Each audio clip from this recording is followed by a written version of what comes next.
Nah, terima kasih. Saya lanjutkan kembali di part 2. Tadi aplikasi hanya membatasi waktu 15 menit. Saya lanjutkan ke part 2. Untuk penentuan maksimum allowable span dari antara keduanya, limitation of stress dan limitation of allowable deflection ini, Anda memilih mana yang lebih kecil dan itu Anda pilih. Nah, di sini dicontohkan 58,2 dan 39,7. Yang dipilih adalah 39,7 feet. Nah, 39,7 feet ini adalah maksimum. Sehingga kalau Anda men-setting ya 35 itu diperbolehkan. Ya. Semakin Anda men-setting nilai span lebih kecil, nilai atau jumlah support yang Anda butuhkan itu lebih banyak, ya. Bagaimana cara menentukan jumlah support? Setelah Anda hitung dari awal sampai akhir ini, kemudian Anda sudah menemukan maksimal allowable span, Anda menghitung jumlah support, yaitu panjang keseluruhan pipa yang nanti akan ditumpuk oleh support, entah itu horizontal pipa Anda, entah itu vertikal pipa Anda totalkan semuanya, kemudian Anda bagi span yang Anda gunakan.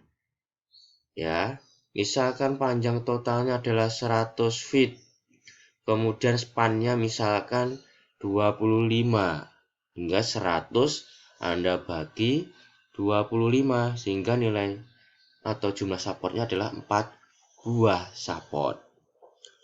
Ya, itu maksimum allowable span. Kalau Anda mau membuat 20, maka 100 dibagi 20 sehingga nilainya adalah 5 jumlah support yang Anda butuhkan. Ya. Semakin banyak jumlah support dimungkinkan untuk save sistemnya, tetapi akan membengkak dalam hal biaya. Nah, nanti kalau Anda mendesain ini, kemungkinan nanti Anda selain Anda mengecek ya jumlah support yang Anda butuhkan, Anda juga mengecek nilai tegangan yang terjadi. Nah, kalau jumlah supportnya lebih sedikit itu sudah memenuhi, itu bisa Anda pilih ya untuk mengurangi pembengkakan dalam hal biaya. Nah, kemudian di mana kita bisa mendapatkan nilai Z dan nilai I ya di bukunya Sam Kanapan ya. Anda cek di tabel belakang ya, yaitu di halaman 120-an di PDF ini ya, di PDF atau kisaran ini halaman 230-231 dan itu dimulai dari halaman 226-227. Tetapi pipa yang kita pakai tadi kan 10 inci. Nah, 10 inci berarti halaman 231. Nah, saya rotate dulu. Nah, di sini ada di tabel 4, Properties and Weight of Pipe. Nah, dari mulai nominal size ya dan outside sampai berat pipa per feet dan berat air pound per feet. Nah, ini saran saya Anda khususon untuk weight, Anda lihatnya jangan di sini, tapi Anda hitung sendiri. Ya, saya takutnya pipe-nya ini pipe untuk apa? Apakah pipa baja karbon kah? Ataukah selain baja karbon kah? Kita nggak tahu di sini. Ya, Tapi kemungkinan besar ini adalah baja karbon. Tapi kalau pipa Anda selain baja karbon, Anda nggak bisa menggunakan ini. Tapi saran saya, walaupun Anda pipa baja karbon, tetap Anda hitung manual. Kemudian mana I dan Z? I dan Z ada di bagian sini. I adalah momen inersia inci pangkat 4, section modulus, Z inci pangkat 3. Bisa Anda lihat di sini.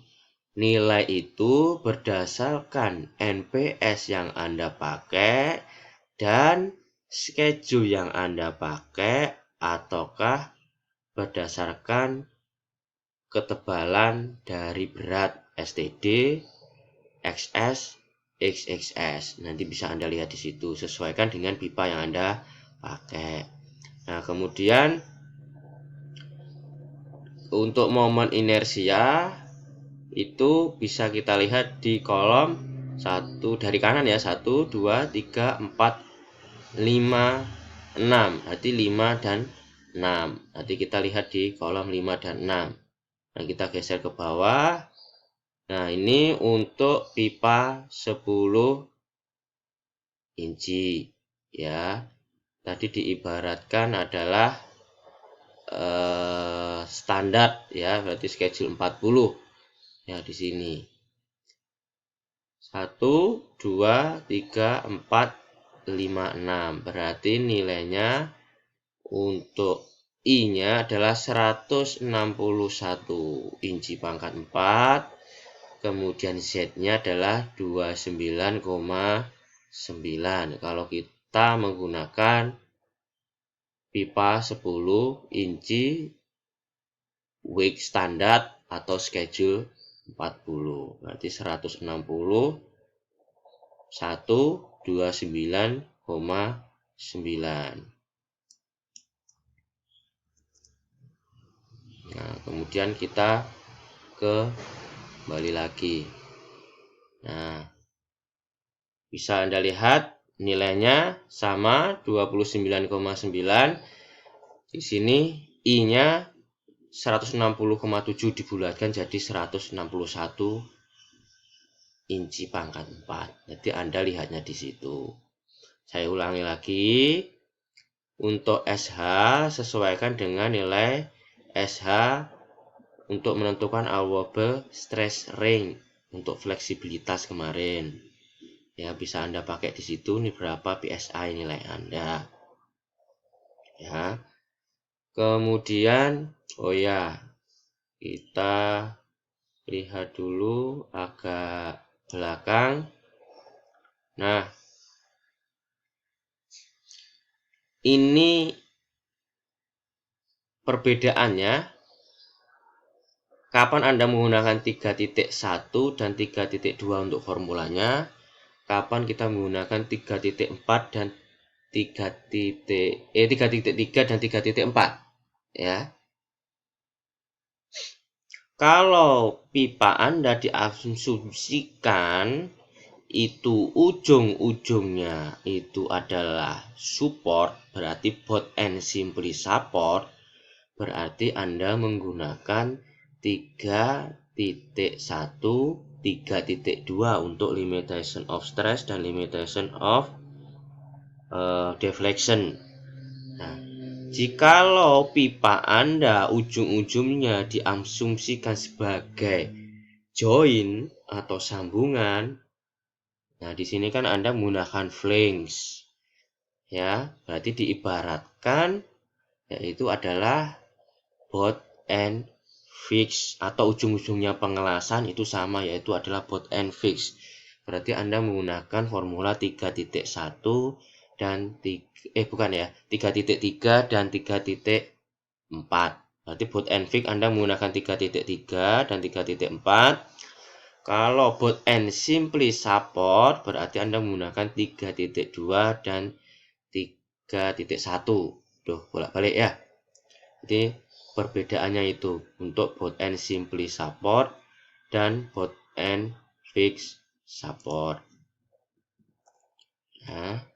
Nah, nanti Anda kerjakan dahulu pipa Anda yang terhubung dengan static equipment untuk menghitung berapa sih nilai maksimum allowable span dan jumlah support yang Anda butuhkan. Untuk kali ini hanya untuk pipa yang terhubung dengan static equipment saja, ya. Jadi Anda usahakan untuk mengerjakan itu dulu.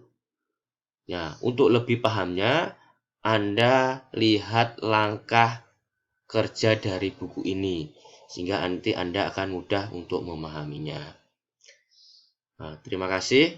Mungkin saya akhiri dulu untuk pekerjaannya. Bisa Anda coba. Nanti kita akan lanjutkan untuk pertemuan selanjutnya, penentuan maksimum allowable span pada rotating equipment itu akan berbeda lagi. Terima kasih. Assalamualaikum warahmatullahi wabarakatuh.